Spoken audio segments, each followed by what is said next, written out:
Welcome to another episode of The Untold, the show all about the untold stories of great individuals. I'm your host, Abdullah Al-Hindiani. I'm with my colleague, Marzouk Said. Hello, Abdullah. How are you doing today? I am doing great. I'm doing fine. Today, we have a very tremendous individual. Okay. She is Khuloud Kotait. She is a pharmacist. She also has a business. She's a perfumer. She has a very wonderful story to share. Interesting. She Yeah. seems like a multi-talented person. She is, and she had a great, support from her family. Her story is a journey of success and thriving, and it's been, I'm sure it's going to be a very tremendous episode with her. I cannot wait for the episode to start because I personally would like to know how I can manage time and have all this talent at the same time. Yeah, and she's going to tell us all about that, but right after this quick break. Definitely. Stay tuned.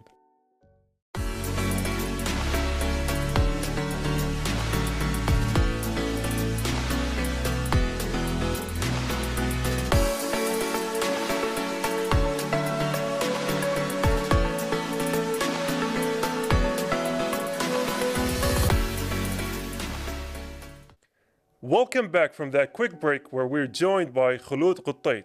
Hello, Hello, how are you? I'm good, alhamdulillah. Thank you for having me. Yeah, you're welcome. I think we're going to start off the program by saying the most important question I think that we have today. Introduce yourself. So, I'm Khuloud Kotait. I'm a clinical pharmacist. I'm also a pharmaceutics researcher. I have a background in the research that's to do with pharmaceutics as a whole. And I've been in charge of my mom's dermatology clinic from a very young age, from the age of 16 to 17. So you've been in the medical field for as long as you remember. Exactly. Yeah. And that led to different things. Like I did one medical expo. It was a dermatology expo last October. And I also have a very small perfume business. So this is this is basically, in conclusion, my background. Okay, and so for those who don't know anything about the medical field, for example, Yes. me, I Yes. barely know anything about having the flu. What is dermatology? What is that? Okay, so basically dermatology is the field of medicine that's to do with the skin. Okay. My field is clinical pharmacy, and I have a concentration, like even with my research, I didn't exactly work on dermatological products in the research to do with the university. Yeah. However, I'm working towards that. But my concentration as a whole is the research in pharmaceutical products in general. And I try to concentrate on the things that are related to my mother's or my family Yeah. business, Continuing which the is tradition. exactly. So whenever we get products in the clinic, I tend to understand more of the products. So this is it as a whole. I'm not exactly in the dermatology field, but I'm backstage. Okay.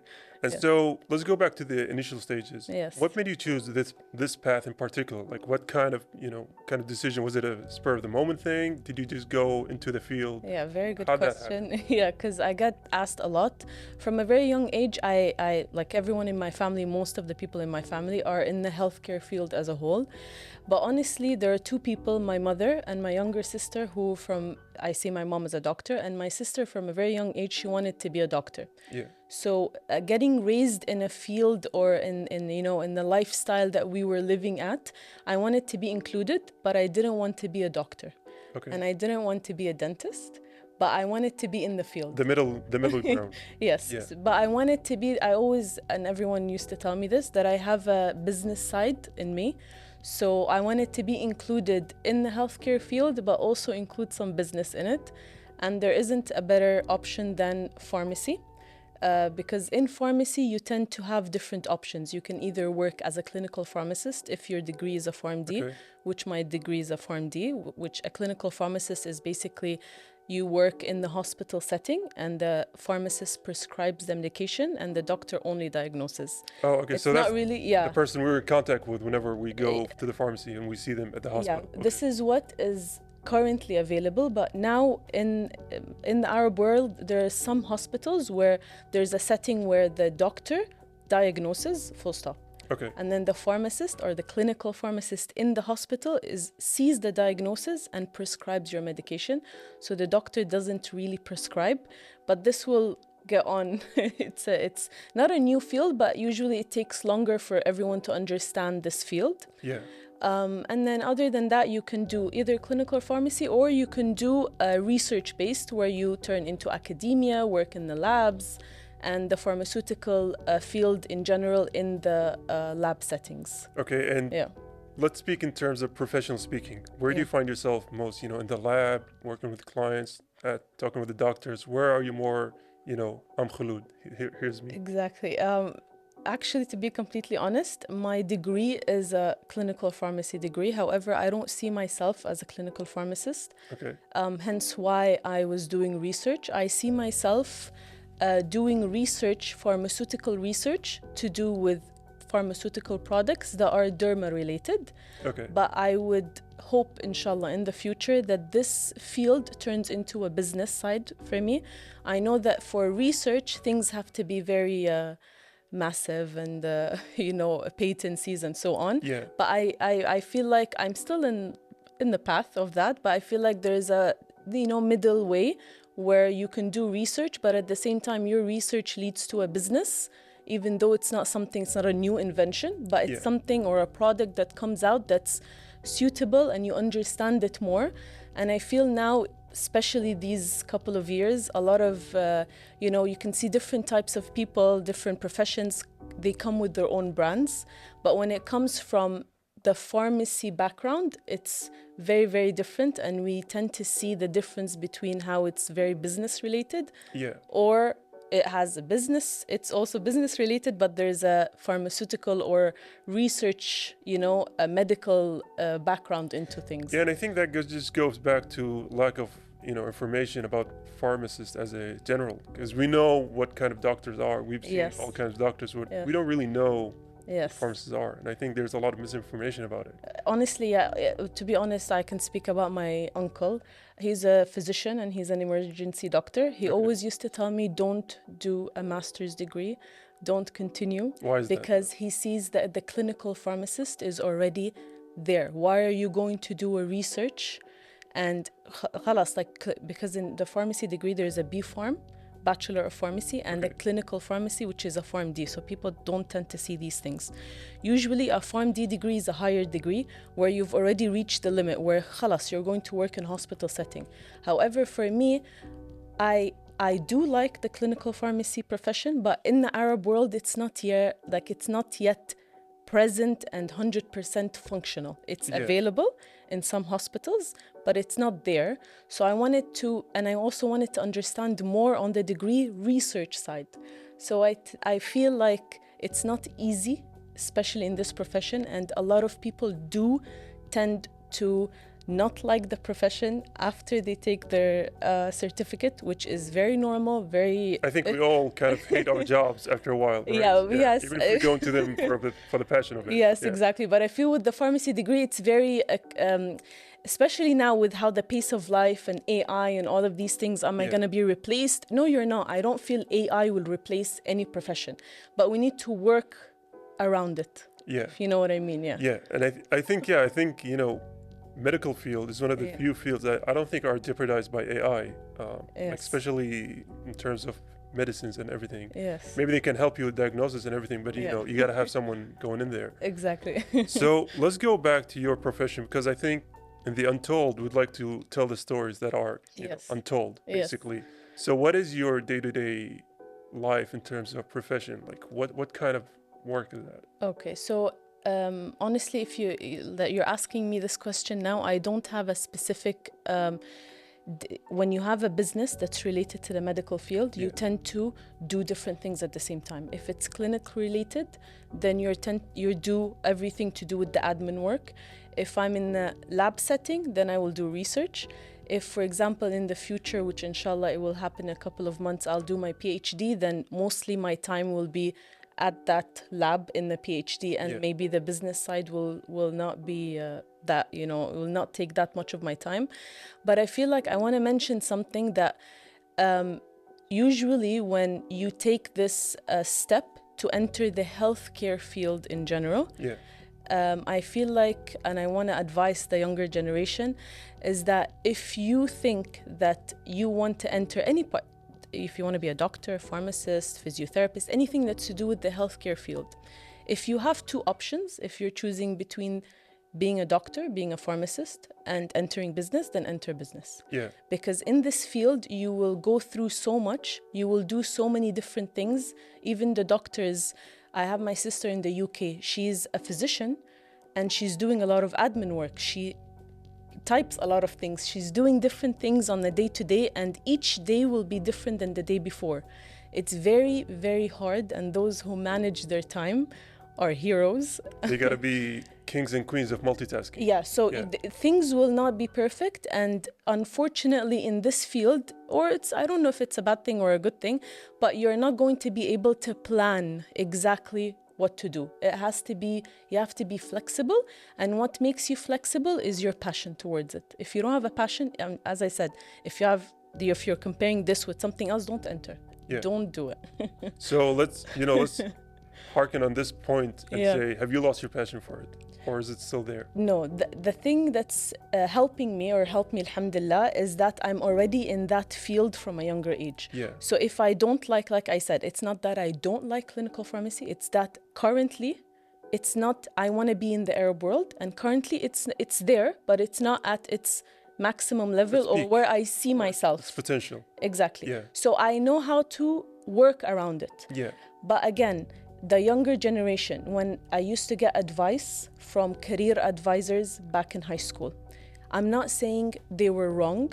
However, at the time, they have a certain point of view on things. They see for their generation that they were going on a certain path, and this is how you're supposed to do things. However, when you have a passion for something, and even if you don't get the grades, you need to get good grades. Yeah. But if you don't take the maximum grades, there are ways around it. If you have a passion for something, you will be able to do it. Yeah. Yeah. So. And I think I'm in the group of people who say that if you're working at something you really love, there's no end to it. You're going to be in that. So just, follow your passion. But as long as that passion can give you good salaries. Exactly. Yeah. And let's just go back to a certain moment in time back to your studies. Yes. I want to say, because you said you were a master's student. Yes. So I want to say, how was the comparison between, obtaining your master's and your bachelor's?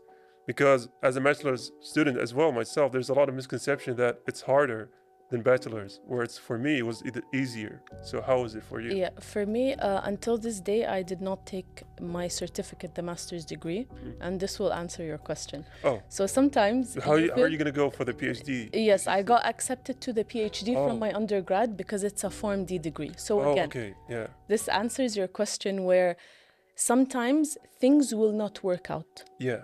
Sometimes you're not going to be able to make it work out. But the passion you have and the faith in God that you have will enable things to happen. Like at the time when I knew that I had to take a break and that things were not going right, I thought this was, the end.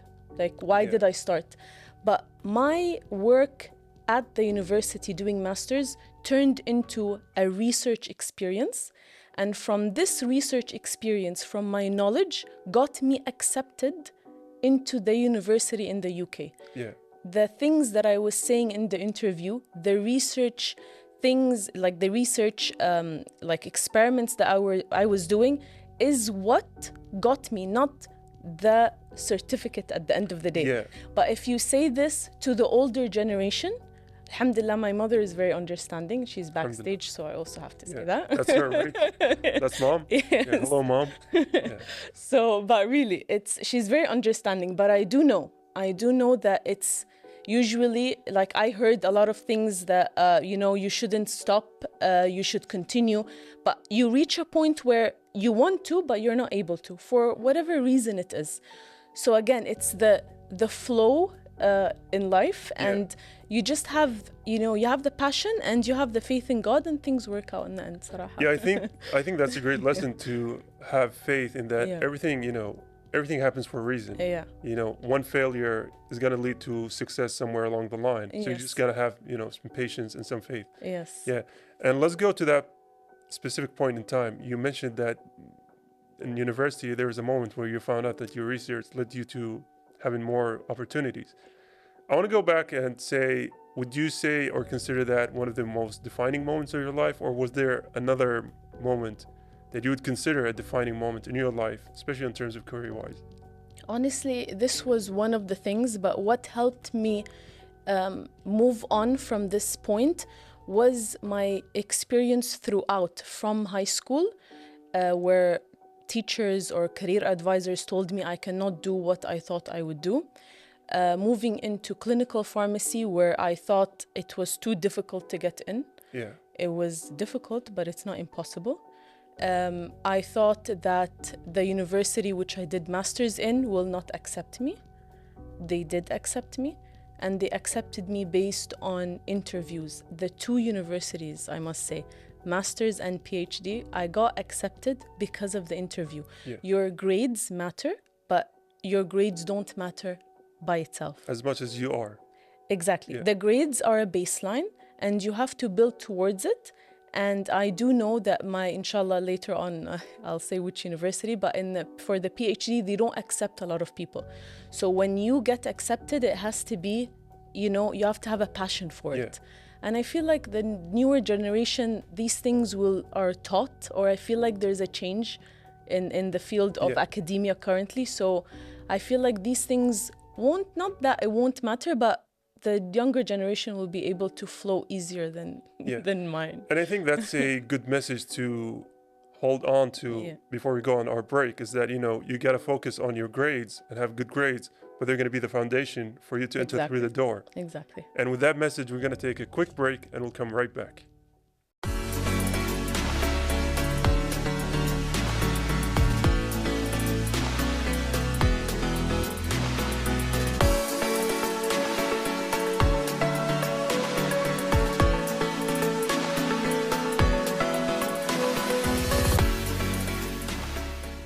And welcome back after that quick break. We're still joined by Khuloud Kotait. I got that right. Yes. Yes. So I want to go back and talk about, because you emphasize the things, how you are a pharmacist, but it's infused with business and business mentality. Yes. So let's go back to that. How could you elaborate that?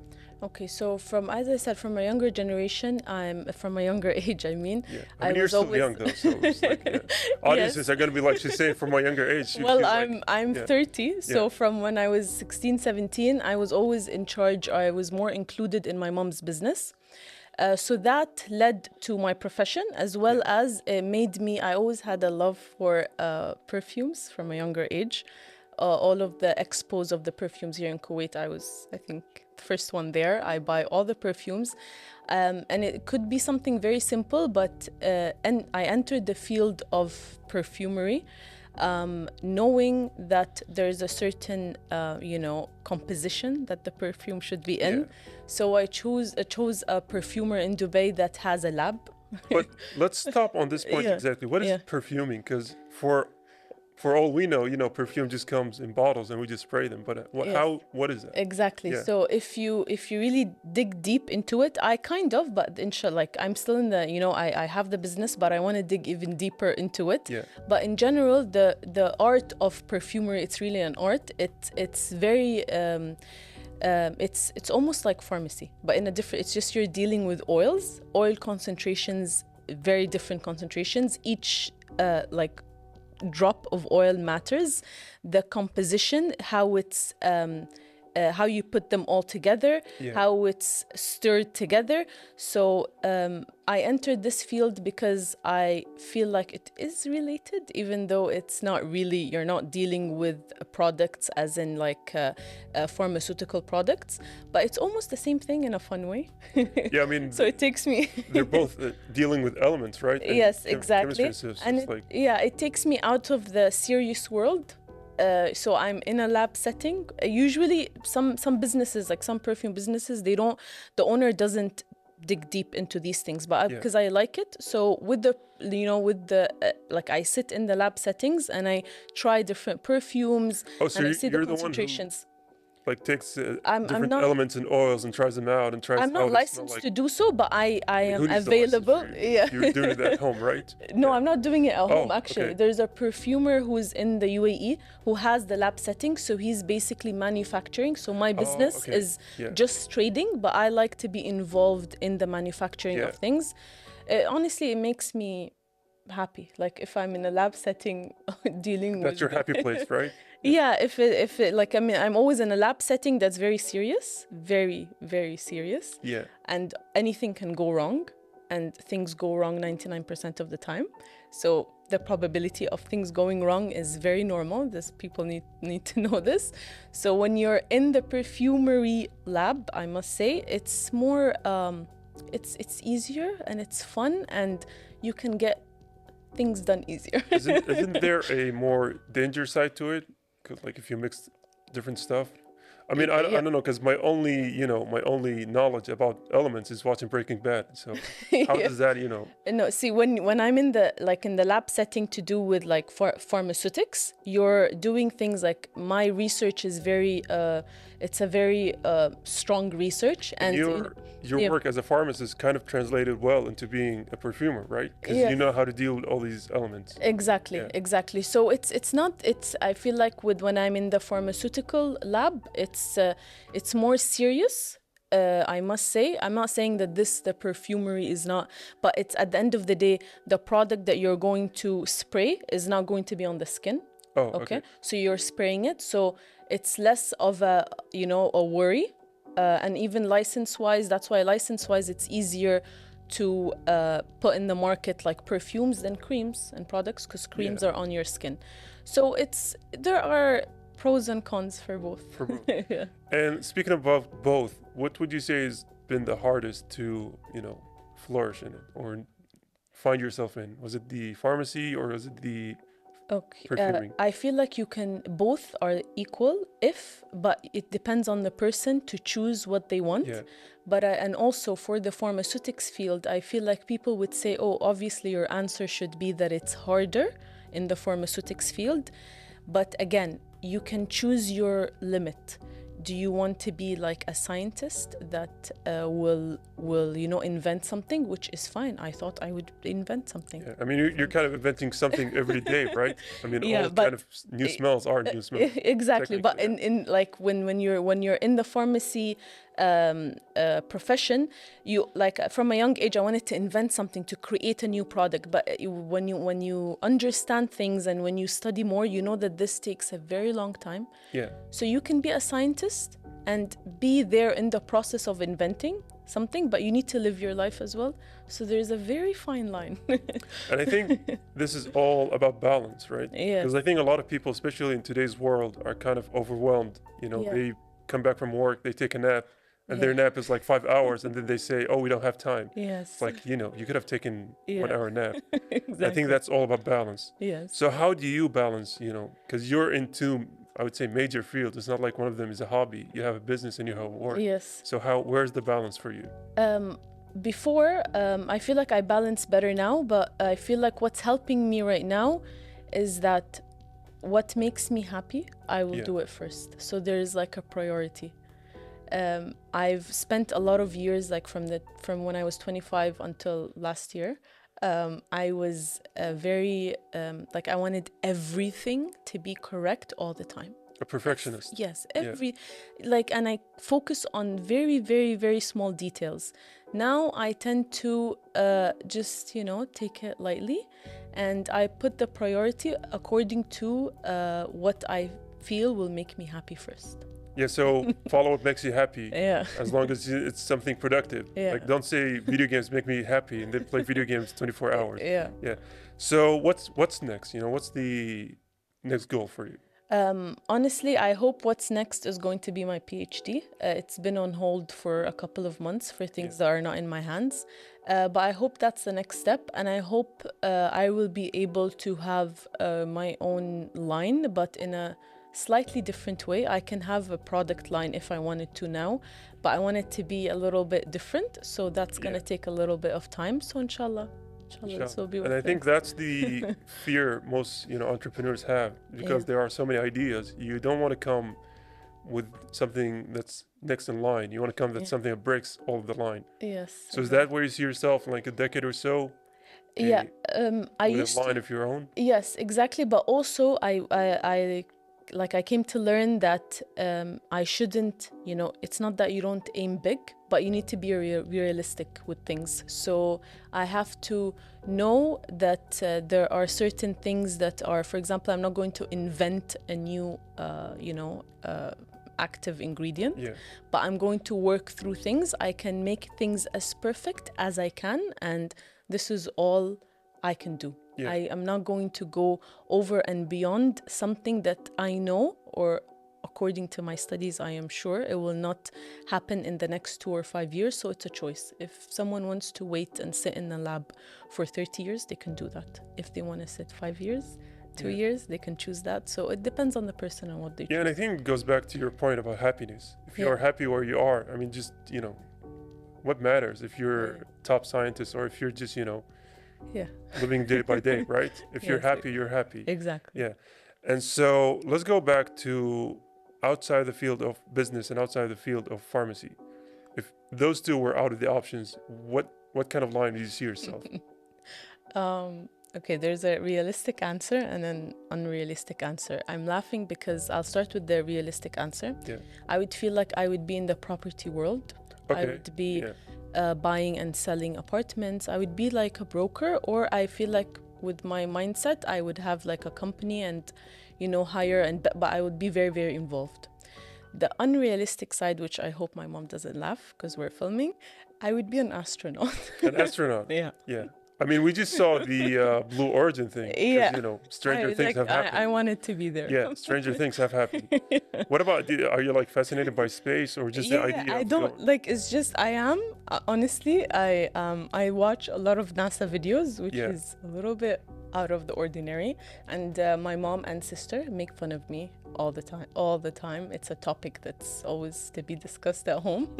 So but if we were in a different world, I know this is very unrealistic, I would be an astronaut. I mean, I don't think it's unrealistic, especially now, because I mean, our next door neighbors, Emirates have their own space program. Yeah, but so, who knows? I would never do it because I know my mom would be very, very upset. Yeah, plus it's an expensive plane ticket, right? Exactly. And so, if you had any kind of last words for someone who's trying to, I wouldn't say follow your footstep, but they're trying to, find their own ways or find their own, the balance between their passion and what society tells them to go. So how would you tell them? I feel the most important, if I just want to say one thing, is that I made a mistake, that I didn't look at in the future what's going to happen. You cannot see what in the future is going to happen, but at least I could have seen the students that are studying clinical pharmacy, the 5th year students, the 4th year students. Are they happy? What are they doing? What's the ones who graduated? What did they do? It's always the end step. When I did the license for the perfume, I should have checked where I'm doing it and the exact details and the final or the full information. Feel like everyone needs to get the full information before just, you will have an excitement of let's go. But just take a little bit of time to see those who already went through this, the older generation, and it doesn't have to be much older. Try to, those who are 5-6 years older than you, see, are they happy? What are they doing? But a couple of people, 3 to 5 people. So basically know the room before you walk in. Exactly. Well, thank you for that. Thank you so much. That was a very lovely message. It was very enjoyable having you here. And with that, I think we've reached the end of our episode with you, and we're going to go on a short break and we'll come right back. Thank you.